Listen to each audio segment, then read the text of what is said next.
Aloha Kako, this is JASOUL from Eternal Style and BTR Breaking. This is the Gearheads Breakcast, a podcast about hacking, culture, and movement.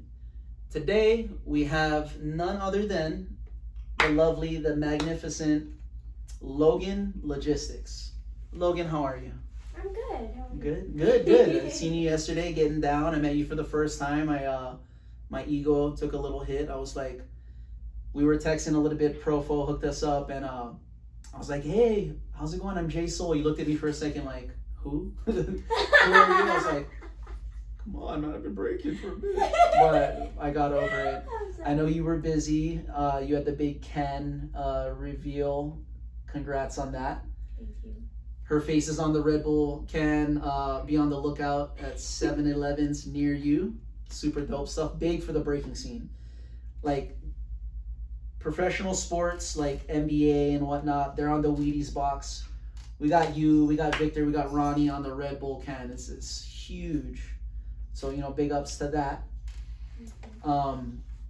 So again, we are a podcast about culture and movement and hacking it. On the cultural side, we just want to brief on, what your first inspiration to the culture was, maybe a little bit on your upstart, and tell us a little bit about your first mentors within the scene. Well, before I get into that, I do want to apologize for when I got into the studio and I was so everywhere. But I know you. It's chaos. It's chaos. Yeah. You'll know me. We know a lot of the same people, so no worries. No, I can see that. Okay, well, it's crazy. So when I before anything dance, hip hop, breaking related, I remember watching ABDC with my family, and it was one of those shows that I could, be in the living room with my family and watching, and everyone was just fully engaged. You know what I mean? Sick. And it was just a natural thing. It was. I mean, we're all Filipino, and we could relate to the dances on there because there was a lot of Asians and stuff. So. Do you do the Filipino? I don't. Oh my god. At least you know the name. I don't know the name, so you're a step ahead of me. But anyway, I have sorry. to learn. No, it's okay. And so I've always also had a natural connection with music. I remember being 3 and seeing Alicia Keys, and it was very natural for me. But it's crazy because movement was always intimidating to me. I think it was something. It was still a spirit in all of us, but at the same time, for me to activate it took a lot because I grew up very naturally shy and introverted. So when I you never played sports or nothing like that, like gymnastics? Or? Well, okay. So my after school stuff involved more painting and learning more within school, or the extra credit stuff, or just being a freaking nerd. Or what else? I liked video games and I liked all those things, and then my dad asked if I wanted to try well, first it was sports, and I tried soccer. It was so bad. I was just so bad at soccer, sports. you said? Yeah, I just tried different sports, and I as really young though. I was maybe around 5, 6, 7 years old. It was just my dad, I think that was a time where my parents were trying to see, other than school, what resonated. And then I tried a few sports, and I was not, I don't know, I wasn't really good at it. And then I not that I wasn't good at it, I just didn't connect with those things as much. And then my dad was like, "You want to try hip hop?" And I didn't know what he meant by that. And then I was like, "What do you mean?" And he's like dance, hip hop dance. And I'm like, I'm good. And because I was scared. I was really I was just a shy little girl, so I said no. And then on my way to my after school art class, which I really enjoyed that. I was like visual arts, painting. Yeah, and stuff painting. I was only 7, but there's youth classes for painting. And do you still mess around or what? Yeah, sometimes. Can you tag your name? Yeah, I think so. Yeah. Definitely down to check that out at some point. Yeah. I've honestly, that's something I do want to get back into as well, in the language of hip hop and style writing. But I would do more of the traditional just painting and drawing, and I was on my way to that. Sorry, just making sure. No, you can Continue. I was on my way to that lesson, and then I realized that my dad tricked me into he tricked me by saying that like by taking me to my after school art class that I'm like used to going to every week, and it was actually the hip hop class, and I didn't know that I was going to a youth church at the time. It was called this is the first time I forget what that church name is. New Hope Church. Church. And like so I went there to do after school stuff. And I did the art class, but this time there was a hip hop class, and I didn't know I was going to hip hop class. I thought I was going to learn how to draw and paint, but I stepped into that class and I realized what was happening, and I turned back to my dad. I was like, I said no. The moment of shock. And he's like, just try it. He's like, just, maybe just see if you like it. If you don't like it, you don't have to go back, but at least just try it. So I tried it, and I remember that feeling of like, I was so uncomfortable. I was in a room filled with a bunch of kids, and like this, dance teacher just kind of like grooving and doing like just the two-step and stuff. And I was so scared, but I was having so much fun. Like it was I think one of my earliest memories of like thrill, like when you ride a roller coaster, like that kind of thing. I always describe it as that because it's an unexplainable feeling that like keeps you coming back to it, but also makes you kind of like scared of it, but that's how it remains like exciting. Kind of makes you feel alive, right? It makes you feel alive, exactly. And what we do on the floor is just like a roller coaster. Yes. Built within our own bodies, Yes, and that's very cool. Yeah, that's how I got into it, and it wasn't just breaking. It was literally just dance and that hip hop like feeling of being in the room with a bunch of wild kids. And then we had some type of structure. We had an instructor to like lead the dancing, but I still felt hip hop there. So was there any breaking, or was it mainly like kind of what we see in hip hop today, like shows? It was more like that, like choreo type. But because it was such like a locally organized thing within the community, it wasn't the most formal thing. So you got kids like just kind of messing around, like dancing on the floor, like not really following the teacher, and so there was still like that unorganized aspect, but like I love that because I think that's also part of why I was scared too, because I was like, what's going on? I'm not used to like no structure, because I'm Filipino, so like I grew up where school is like was always a first thing, right? So the structure, the discipline, you gotta make sure you're on top of this first. So that was very, very unusual to me at the time, even being only like 7 years old. But yeah, that's how I got into it. Very cool. So what about breaking? Okay, so after that, my teacher, her name was Miss Kana. Shout out to Miss Kana. She might see this. She taught at a studio called Culture Shock Dance Center, and the one in San Diego. You're from San Diego? I'm from San Diego. Okay, cool. Yeah, very cool. Yeah. So she was teaching like I think it was like at the time she was teaching whacking and locking, I think, and they offer so much with the fundamentals training with like hip hop dance art forms. So she connected me with that studio. She was like, "You're getting really good. Like you should see if you want to go to this studio because they can offer more." So I went to Culture Shock, and it was just like a big ass playground. Like I'm like, wow, there's more. Like I can learn more. And I just remember seeing all these dance rooms with like a bunch of people doing a bunch of different art forms to different music, but it was still within the realm of like hip hop. And I joined like I think it was like their youth class, or like their summer class. I don't know. It was some type of youth hip hop dance thing. Yeah. Like level 1, something like that. And then I started with that, and then I heard that there was like a youth breaking, and the youth breaking at the time it was taught by Dana Rock, and then there was Val Palton. Rock So Fresh. Dana Rock from Cypher State. Oh, okay. At the time, they were known as Cypher City Kings at the time. So Cypher City Kings were pretty much the introductory crew to for me to learn about breaking and actually be Interesting. like, what is this? Like that introduction of like me with breaking was definitely aided by like culture shock and most of the Cypher City Kings, if I can remember. But it was Dino Rock. I was taught by Andre. He moved to Japan a while ago. There was How long ago was this right now? This was like 2011, 2012. So you've been breaking for about 11 years? Around that 10, time. 11 years? Yeah, Okay. yeah.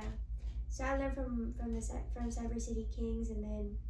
So you learned breaking and hip hop choreo at the same time? Yeah. Basically. Okay. Like, it was like an after school thing, because I used to do, before that, when I was younger, I did like ballet, jazz stuff, but my parents couldn't afford that training. It got like really expensive, and so they started to try to put me in other things, and I tried that, and I just like ran with it. And my parents would sometimes they had like this cardio hip hop class that they would join sometimes, so we would go there as a family. And then I learned breaking from like, at one point it was mainly just Dino Rock, and I think his b-boy name was Chocolate Cake, but his real name is Andre.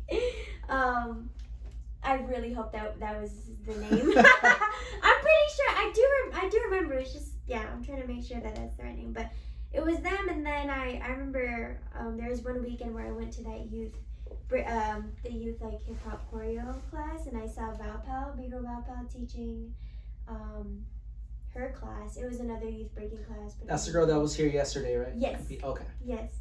And she was teaching a bunch of kids, but just like on the weekends, and I would pass by on my way out from the other class, and I remember one time I just like peeked in there, and I was like, I couldn't take my eyes off of just the fact that I saw like a girl teaching breaking. It was at a young age, it was very interesting to me, because I was like, I always saw guys doing it, and I think at the time I was still very subconscious, because like when we're younger we're not as fully, you're trying to discover your identity, how you relate as a female, for you to the world. So to see Valpala was, in that moment I do remember being inspired, and it wasn't something that I didn't know it at the time, but I was definitely impacted in a very positive way. So I just told my parents, I want to get in the class, and I got in that class, and like I connected with Val, and I just loved learning. I learned a bunch of basics from her as well, and from her and Dino. And then at one point, she asked me if I wanted to train with her, just like private lessons and stuff, more one-on-one, like. And I really wanted to, and I was like, if it's okay with my parents, like, let's go. I wanna learn from Val, and then we would connect more. She introduced me to Villain and Impact, which are the founders of Underground Flow. Yes. And then at that time, I just idolized Underground Flow. I was like, this is my dream crew. I didn't tell anyone, but that's my dream crew. Villain and the brother, man. Yeah. That's really awesome.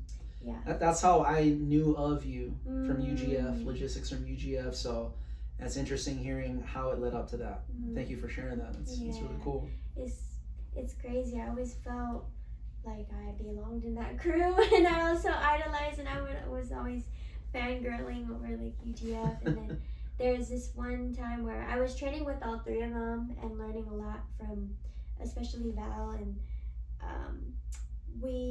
she surprised me one of my birthdays. I think it was like my 10th birthday, 10th or 12th. It was one of those. I forgot, but so hold on, how old are you? I'm 19. Okay. So you were like 9-ish when you started? Breaking, it was 8 or 9. 8 or 9, okay. Around that time. Yeah. Very cool. Thank you. I started when I was 10 as well, and what we see now is like, when people get good at an earlier age, it's everything to helping the scene grow as a whole. So that's really cool that you started at that age. Obviously it's easier too when your body's that. Learning it in that time, now I'm realizing, dang, like I would bang up like my shoulders during windmills, but like my body could heal fast. It could handle it, yeah. Your body's Yeah.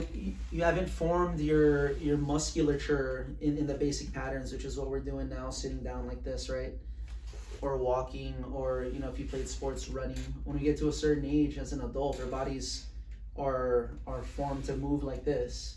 But when you're moving like this, and you know, rotational movement, power moves, and all that at a younger age, it's a lot easier. It takes less toll on the body. So you and myself included, we did have that to our advantage. A lot of people, they're starting now as adults, and you can kind of see the learning curve. Like it's a lot, it takes a lot more time. It is fascinating that you were inspired by seeing a female. It seems like that was a moment, the aha and like that click moment where, hey, this girl's doing it. You can identify, you can relate to it a little more. Yeah. What I was impressed about yesterday with this jam is the amount of girls that were going in. Yeah. And girls that I didn't even know, and some of them are from my own city. Yeah. It's incredible, and we can see the cultural identity evolving like that with a more the feminine and the female balance, which is more community based. I feel like I seen you with all the girls. You were like, oh, you know, girl time. Yeah, that's something that I didn't. I remember like when I was younger, you know, there's still very few B-girls, but I grew up in the scene. Like I would just meet B-girl pebbles at the jams, and like we were very, very, very, very, very close. And I think, you know, as time passed by, I just realized how rare that is, like in communities. I think it's also because like with the way that our lives went, like I know for a fact, like myself, I had to move around a lot, and I think a lot of things happened within the family and just life, and so I wasn't able to stay in the San Diego community for as long as I wanted to, or at least prolonging that chapter instead of there being so much disconnect. But yeah, it's really nice to have that connection with other B-girls. Yeah, I mean, I know you live in Miami now, and obviously you're traveling with Red Bull and all your other you know, industry jobs that you have, but it was good seeing you roll up with the crew. Yeah. I was like, oh, okay. That was very aligned. I had no idea that all of them were gonna be here. I just thought it was Val, and I even with Val like coming to the jam, I didn't know that when I first heard about this Bonnie and Clyde, I was just planning to go, you know, by myself. I didn't know my crew was going, and then it was like maybe 1 or 2 weeks ago, Val was like, oh yeah, I'm doing this jam in Vegas. It's like a mixed Bonnie and Clyde. I'm like, I'm going too. So it just aligned, and I'm grateful that happened. Nice, very awesome. I was talking to Impact for a good amount after. I never really spoke to them, to be honest. Like I always, you know, we competed against them a bunch. They're a neighboring state, like almost kind of rivals in a sense. We see them a lot. They're super skilled, talented, dope.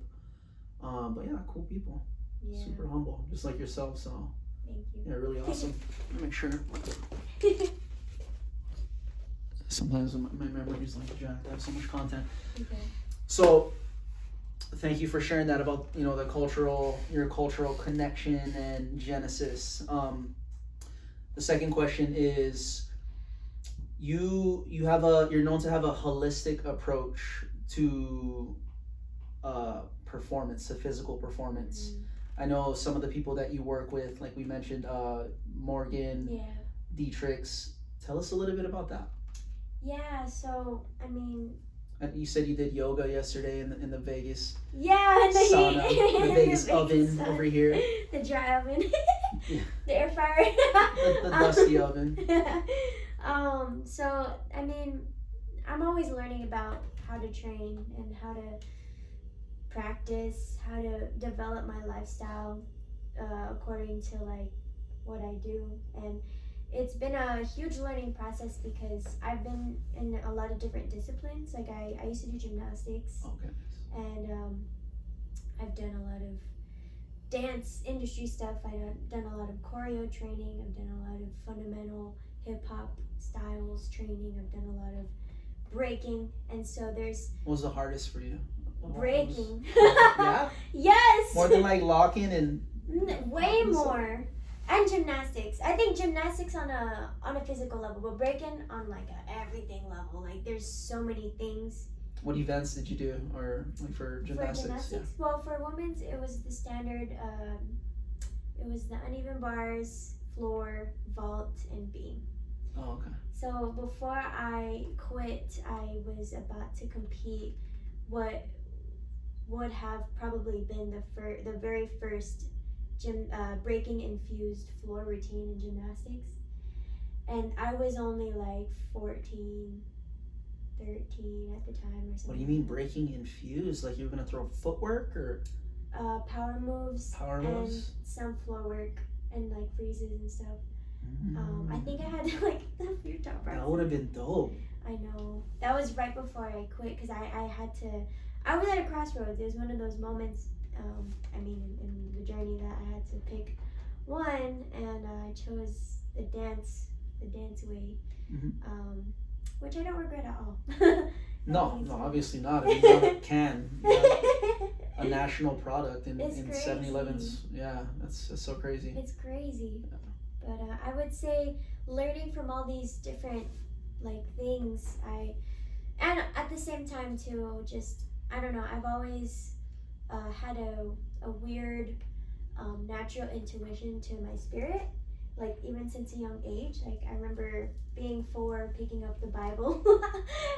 It was like a children's Bible, and I just read it. I just don't know why, but you could read it 4.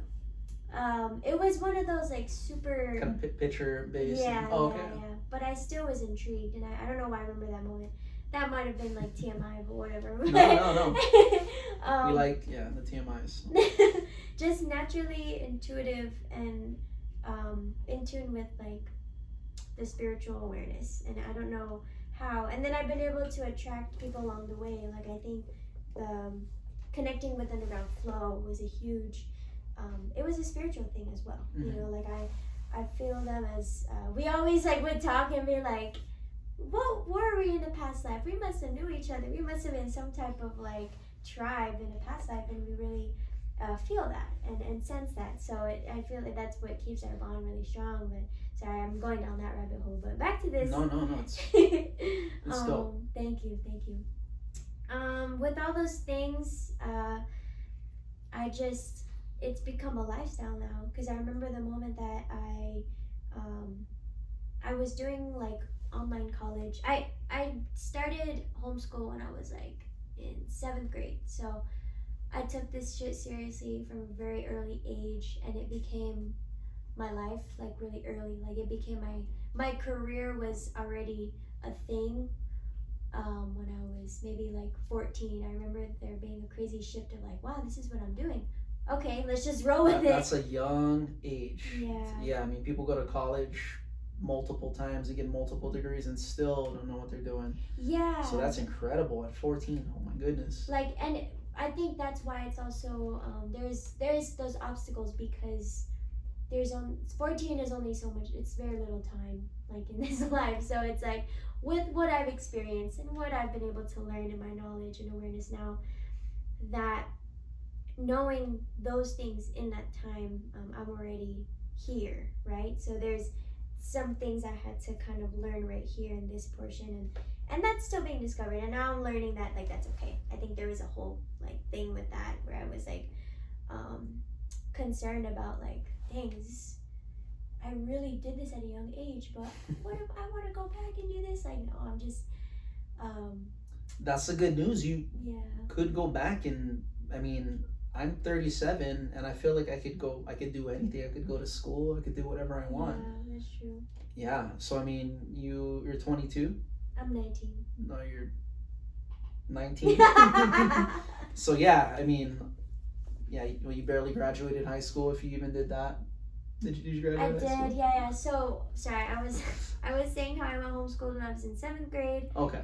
And I literally, school had to be first, like with the types of the values that my family structure holds. School, structure, school, security, stability. So I finished high school when I was like 16, I think, because I didn't take any summer breaks, and I did it online, And I took a test that a lot of young actors and actresses take in Hollywood, where you can become a legal 18 so that you can stay on set longer than when you're under 18. So I did that test and I passed high school. And then I started online college, and I remember like there was just so much going on, and at the time I was at this this uprise and a bunch of opportunities and a lot of momentum on my in my dance career, and I needed to make a decision. It was another crossroads moment, and I decided, I think school is something that I can always go back to if I want, and while my body's young, I'm trying to do this, so I just went the dance way. Incredibly young, yeah. I mean, we see people, there's a 40-year-old bracket in breaking. Yeah. We see UFC champions at 40. You know what I mean? It's, you have time and everything is really on your side, and you've accomplished so much. So you mentioned gymnastics. How did that help you with breaking? The discipline, the no excuses, the overall just building a strength at a young age, especially upper body strength for full body related moves where you have to be on your hands. So many freaking handstands and like press ups, and like building all of this strength is really important for breaking. I think, especially for B-girls, because we have to compensate for our center of gravity being different from guys, and I think that it just helps to have more strength up here. So gymnastics helped me with that, and it helped me with like getting over fears in terms of like actual like moves. Like there's a lot of scary shit, and I think with gymnastics, like I've never discovered anything other than maybe like a 1.5 type of move, like where there's like there's like a blindness, not really, but like whenever it's a little bit unpredictable. Other than those moves, I don't know anything scarier than the shit that I did in gymnastics, because that was lower levels.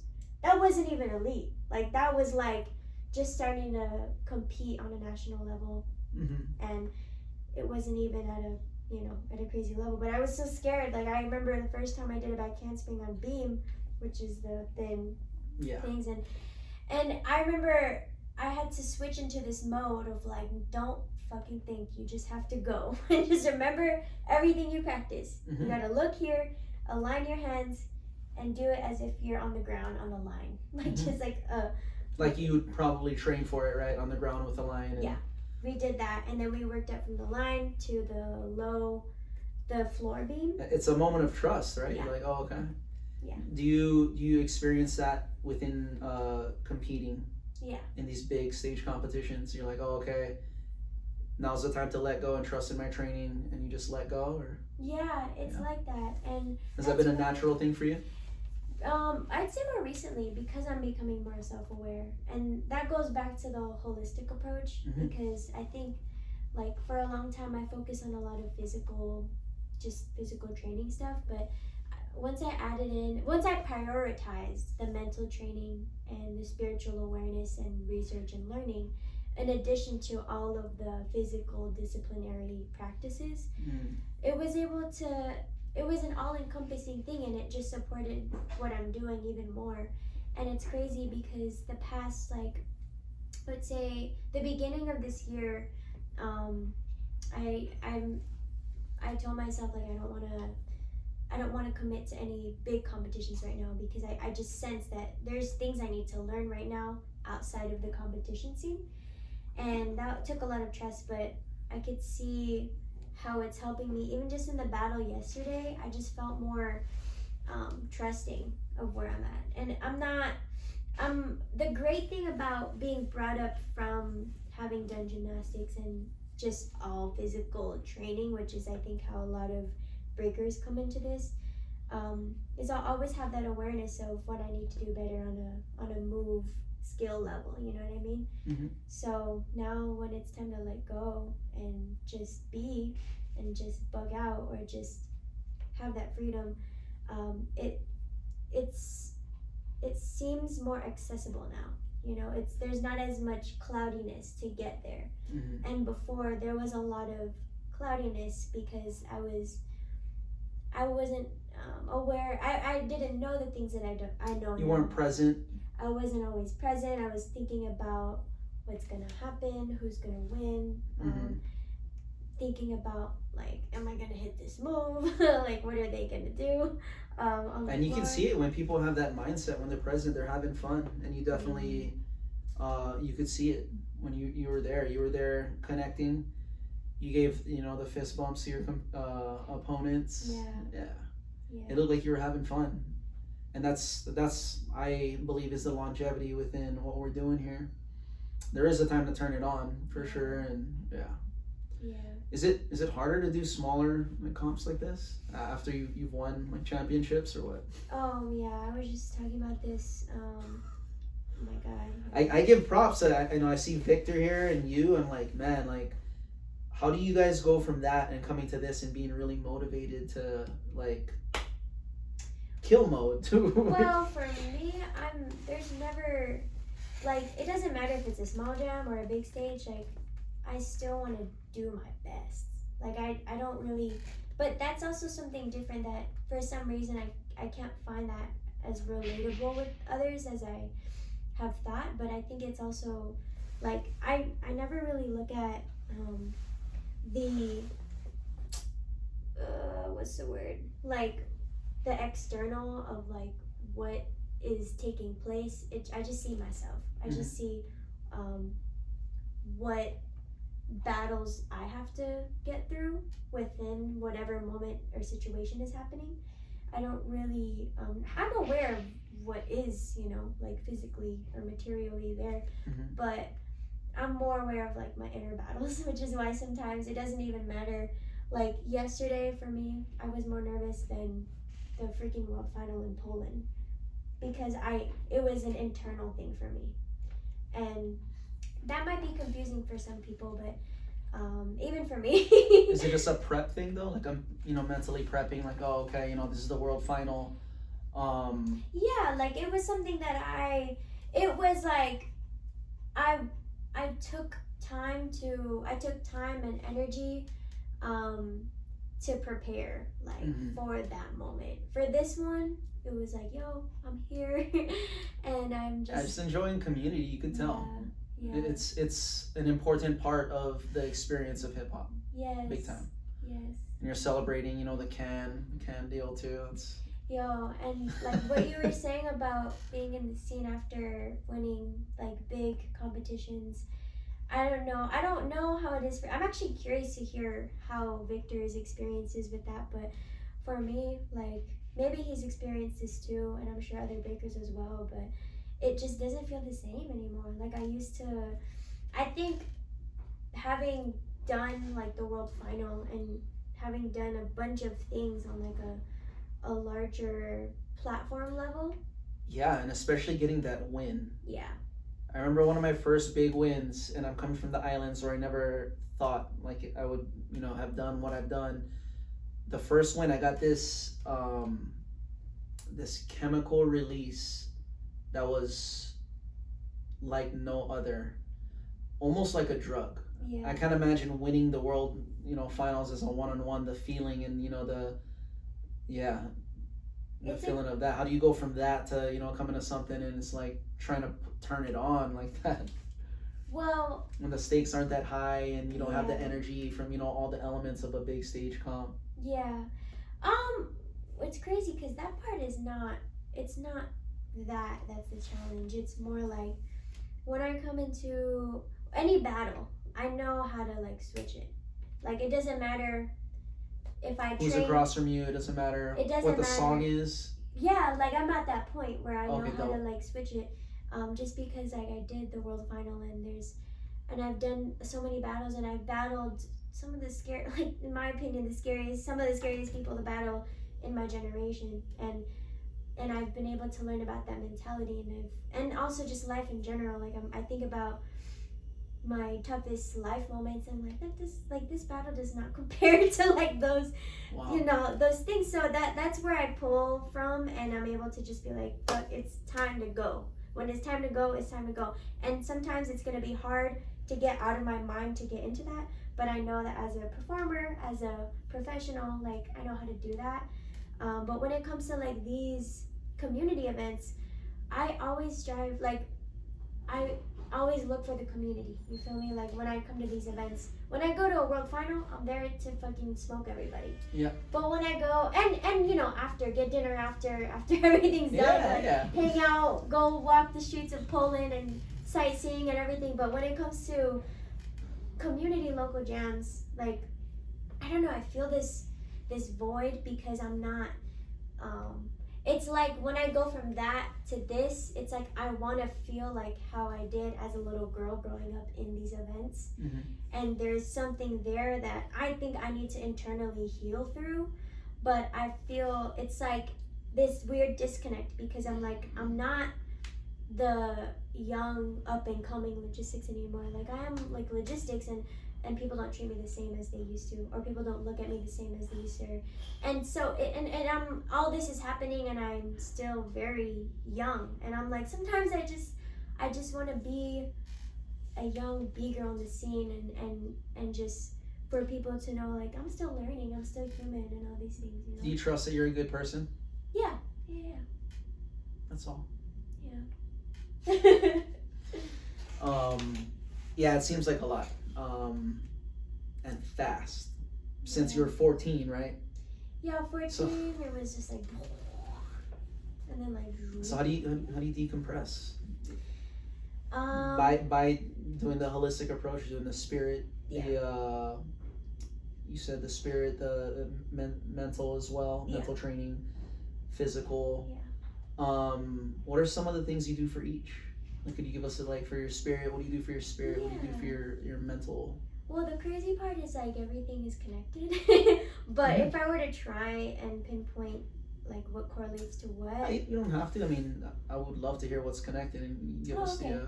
I'll try my best. But I always like to start with just a deep breath.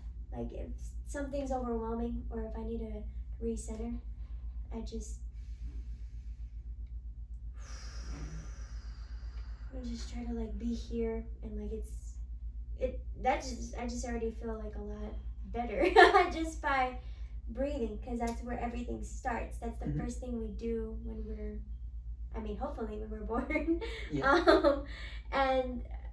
That's one of the main things. And you know, if I need to close my eyes and clear everything out, I try to just be like, okay, what am I feeling right now? What energy am I feeling? What emotions am I feeling? What may be physical pain or physical sensations? What's happening here? Just becoming aware of my body and my emotions and my spirit and all these levels, and making sure I'm becoming aware of like all of it. And then other things like, okay, well, how do I explain the connection? Oh, I'll just let it happen actually. If my spirit needs rejuvenation, like I'll put on some fucking music and dance. Like what kind? What kind of music? Anything, literally anything. You do country or what? Okay, and honestly, everything except for country. No, I mean I might have some on my playlist, but I think what about reggae? Definitely reggae. Cali has some dope bands. I need to discover more of that, because I just always stick to like Bob, and that's it. I mean, that's staple. Yeah. You can go Gregory, Black Uhuru, Koch is dope. This is more like earlier reggae, but what's cool about Cali reggae is they kind of took the island sound and they innovated it by adding more instrumentation. So the vocals, you know, it's all rebel music in a different sound. It's really dope. I mean, I'm sure you know that hip hop came from like Jamaican culture as well. So there's a lot of you know, cross connection with that. Yeah. But I'll link you. Yeah, San Diego especially, they have a dope scene out there. I've heard. Yeah. No, I've heard. I really want to. But like, what's your top, like, I don't know, like 3 artists right now or 5? For reggae or just music? Just whatever in general. Like, what do you? What do you put on? Damn. You do classical any or what? Yeah, like really, like Claire de Lune is such a classic. Have you heard of that piano classic? You've definitely heard it, but I think I played it so many times that I remember the name. But I think that's how you pronounce it, Claire de Lune. Okay. Or something like that. But I like, damn, artists. I mean, I jump a lot because I like Bob, but I really like Willow because she does medicine music and she also does rock. And I obviously I'll go back to like Mos Def or like Tribe Called Quest or Nas. Tight hip hop, okay. Or like Tupac. Oh, West Coast. Yeah. West Side. Yeah. Or it's the ultimate outlaw right there. We were just talking about that with Asia and Ivan brought him up. I totally forgot why, but yeah. Tupac's so fucking dope, man. Yeah. So Bob, like you get that the Naughty Dread album was probably, you know, the album. Yeah. You know Bob like that. I gotta give respect because I know his when it like okay. So the way that I see as like know him like that is like I see Bob. I see Bob. I see his spirit. You know what I mean? Like I see what he's doing and I see what he's done. Because he's still existing, like he's timeless. So that's what I see, and that's what I mean by like, yeah, I know Bob like that. Like, and I think not saying like I never met his physical body, but I feel his spirit every time I play his music, and I think that's like that connection. And so that goes back to when my spirit needs that rejuvenation. I put on some music, I just dance around. Or I'll just like shake it off. I see Bob with his dreads like this. I'm just on my knees. I'm like, yo. Or I'll put on his live performance. And then that comes into dancing. And then that. Do you skank or what? Huh? Do you skank? What's that? So you do 2 reggae music down by the beach. Girl, what? You don't skank? I might not know What words. San Diegan are you? I might not know words, but I you... feel like you put me in a room full of people doing that. You'll know. Yeah. I'll know. Well, you seem really, really intelligent emotionally. You see, you're understanding that you're connected to a whole. Yeah, a lot of people don't figure those things out, and it brings a lot of pain in a bunch of different ways. So that's really cool that you're onto that at 19. My goodness. Thank you. I'm trying my best to integrate, and it's when you learn spiritually all these things like. I think because we're human, that knowledge is not, there's no point in that knowledge in this life unless we're integrating into our lives and like what we're here to like do. And that's the part that I'm working hard on is the integration, because I've done a lot of learning and I hit a really, like I think this year was the beginning of this year is such a pivotal time because a lot of realizations. I just turned 19 and there's so many life decisions and so many directions I could go, so many things I want to figure out, and also so many like epiphanies of like you don't have to feel the pressure that all these people your age tend to feel. You don't have to feel like all of this is this awareness. It's like now what am I going to do about it? You know what I mean? Like that's where the real application is, and that's what I'm working on. And but thank you. I'm really. So what's the process of that? Like, do you confide in certain people? I'd imagine your parents. You listen to your intuition as well. Yeah. So I mean, with everything being connected, I'd love to bring back up how when I'm integrating, a huge part of that is like forming my lifestyle of this idea of training, this idea of practice. Practice is it's a really like prominent word in this chapter of my life right now, because you could practice, like I practice my dancing obviously every day. I practice with my muscle strength by working out. I practice working on my mental health with the thought patterns and making sure that if a bad thought comes up, I notice it and I'm like, okay, what am I going to do about this thought? Am I going to let it linger? Am I going to acknowledge it? Am I going to release it? Am I going to talk to it? So that's a practice in mental health with like Big CBT. I think that's what it's referred to, like cognitive behavioral therapy. I think that's what I just explained. But practice in so many different ways.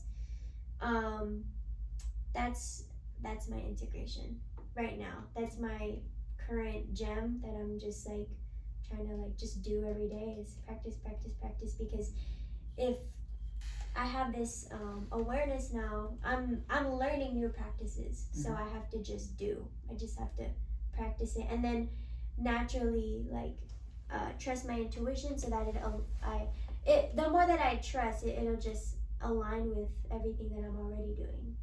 And then if something doesn't feel right, I practice with however it's coming up. If it's coming up mentally, I practice with like those thought patterns. If it's coming up spiritually, I practice with the energy work or the breath work or the meditation or the groundedness. If it's the conflict is coming up through external things or opportunities or whatever's happening like outside of me, then I practice. I think that comes back to mind. Or if it's something in my dance that's conflicting, I practice the move. I practice a new technique, a way around it, and so that's been like my integration.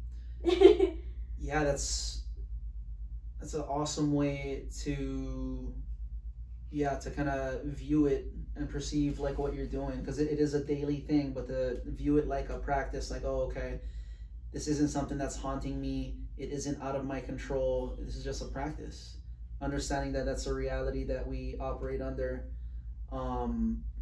in general, with like what you said, whatever we're doing, whether it's movement, whether it's what's happening in our lives, being able to have that mindset that it's a practice. From there you can actually take control of it. And from my understanding, I heard this definition of practice, it's where we work through things. If specifically with breaking, it's like how we figure out patterns, how we find the balance and control for a suspension or a freeze or something like that. And it was in the context of we practice, we train. Training is we take this idea or concept or pattern that we fine tune it, and we build it into our muscle memory, and then application. So it seems like you already have all this integrated is the word, right? To what you're doing, your approach. So yeah. so on the physical side, you said you work out. Like, what is that like? Do you run? Like, Yeah, well, I mean, there's so many in that too. But with Morgan, she's helped me so much, because she's a type, like, that's why I love working with her, because she won't just give me what to do. She'll explain like what it is and why it is and why she's having me do it at this time or in this way. So you can see the mind and body connection, right? Yes, it's exactly. Important. Yeah. So I'll do her programs, or I'll implement stuff that she's taught me with things that I've learned, or I'll do things from gymnastics that I've learned. I like to go for jogs too. It's not as much of a consistent thing. At one point I was jump roping consistently. Now if I want to jog, I'll go for a jog. But a lot of my workout is through like mobility work and just general strength, conditioning, and I used to do HIIT, but now it's a lot of, like, I would say it's a very balanced training, because I don't go extreme into one thing within the workout realm, but I try to implement what is needed for me in that time, or where I'm at in on my journey, or in whatever, like if I'm about to compete, it has to supplement and build up to that. If I'm just in an off season, I just want to maintain. If it's, and sometimes like I do, I like to fast as well, because it helps me spiritually, and I think like with like mind strength as well, and so sometimes working out helps me continue that fast in a very odd way. But I don't know if Morgan's gonna be happy with. Yo, shout out to Morgan from Momo Strength. Yes. Look her up. That's her Instagram handle, Momo Strength. She's doing some great things.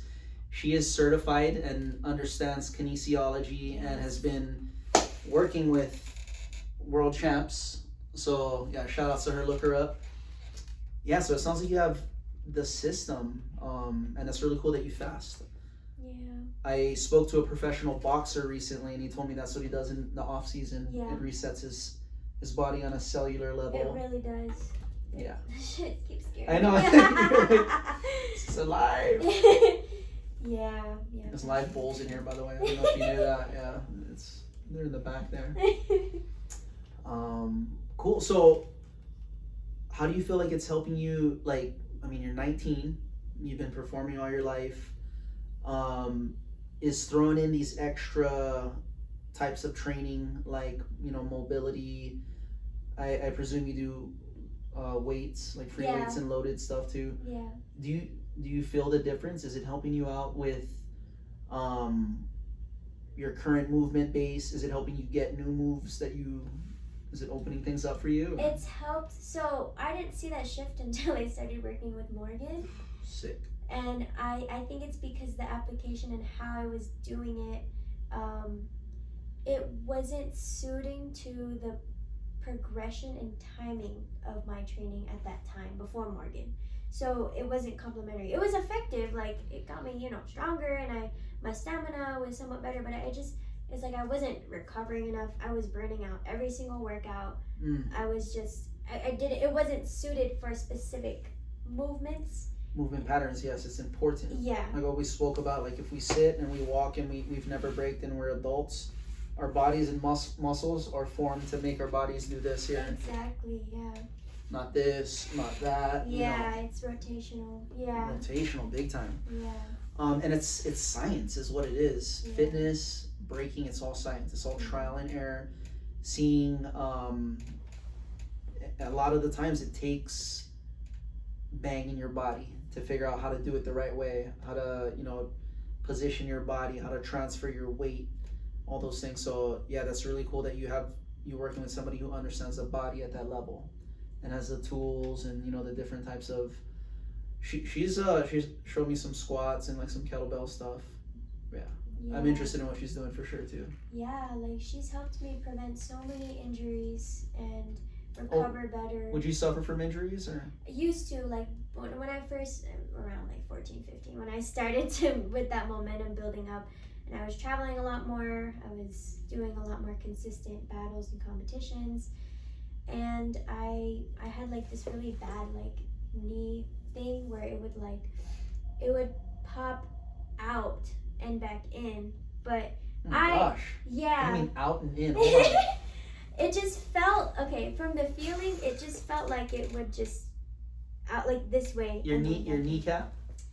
No, I don't know what it was. It was when I was talking to it was Nico. You know Nico Spins?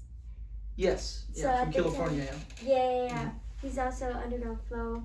Oh, is he? Yeah, and Uncomfortably Fresh group. But oh wow. Yeah. So when that first happened, I was with Nico for it was like a movie in Oklahoma, and he was saying it might have been like a clean dislocation where nothing even happened, or it was just barely there. I don't know. That's how it felt, and it hurt really bad. And I thought I actually. Can you walk or what? It was very, very swollen and sore. It was very. I probably.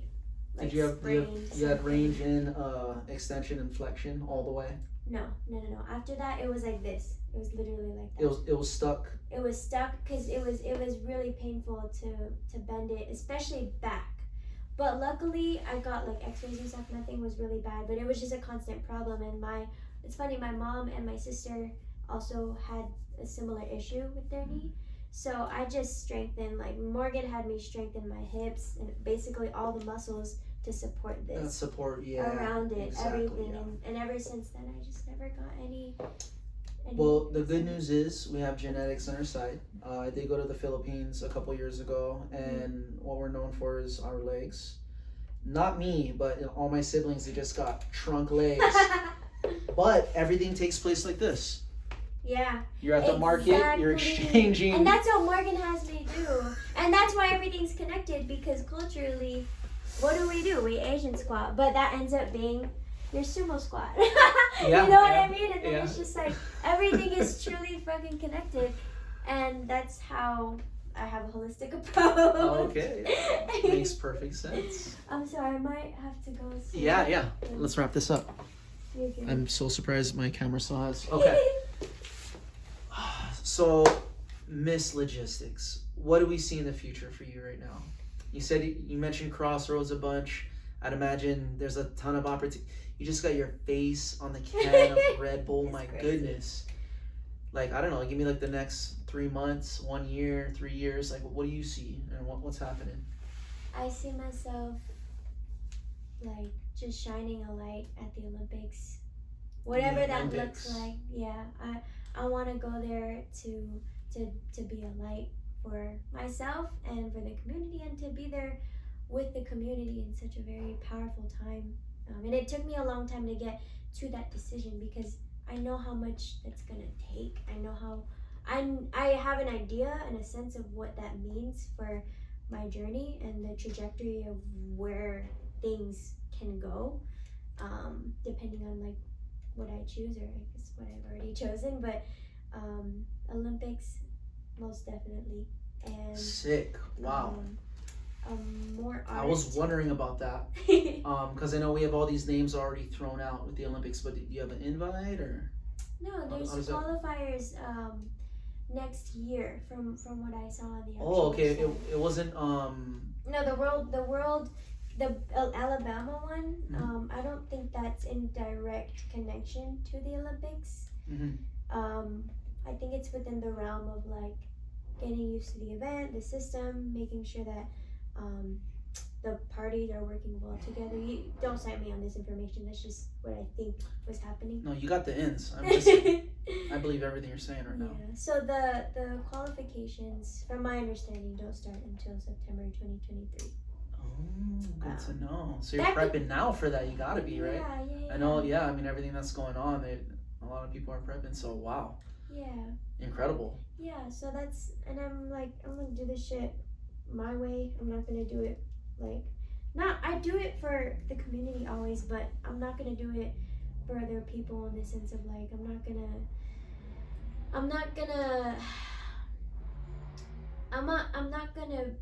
like do things in the way that I think will make everybody happy. I think that after World Finals, I just felt this pressure that, yeah, you should go to the Olympics, but you should do it this way, not that way. Like, you got to do it like this. You gotta, like, I hear all these things, and like that caused a lot of cloudiness. I'm not gonna lie. And now I'm at a place where I'm like, okay, just keep your circle, keep you, Mhm. and just choose. Like, I have this free will. This is my life. I can do whatever I want with it.